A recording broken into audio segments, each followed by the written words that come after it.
এবছর পহেলা বৈশাখ উপলক্ষে বা বাংলা নববর্ষ উপলক্ষে প্রতিটি শিক্ষা প্রতিষ্ঠানে টানা 5 দিন ছুটি থাকবে।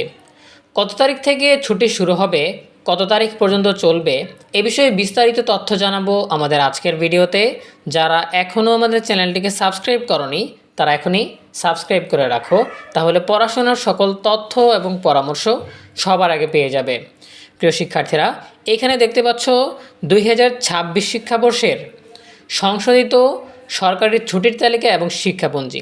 এখান থেকে আমরা নিশ্চিতভাবে তোমাদেরকে জানিয়ে দিব যে পয়লা বৈশাখ উপলক্ষে কোন 5 দিন ছুটি থাকবে। তাহলে আমরা যদি একটু নিচে স্ক্রল করি তাহলে এপ্রিল মাসের ছুটিগুলো আমাদের সামনে আসবে।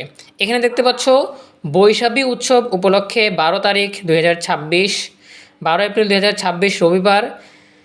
তারপরে আছে চৈত্র সংক্রান্তি 13 এপ্রিল 2026 সোমবার। এরপর আছে বাংলা নববর্ষ 14 এপ্রিল 2026 মঙ্গলবার। সো রবিবার, সোমবার, মঙ্গলবার এই 3 দিন টানা ছুটি। এর আগে আবার সাপ্তাহিক ছুটি আছে 2 দিন, শুক্রবার এবং শনিবার। তাহলে টোটাল 5 দিন ছুটি হচ্ছে।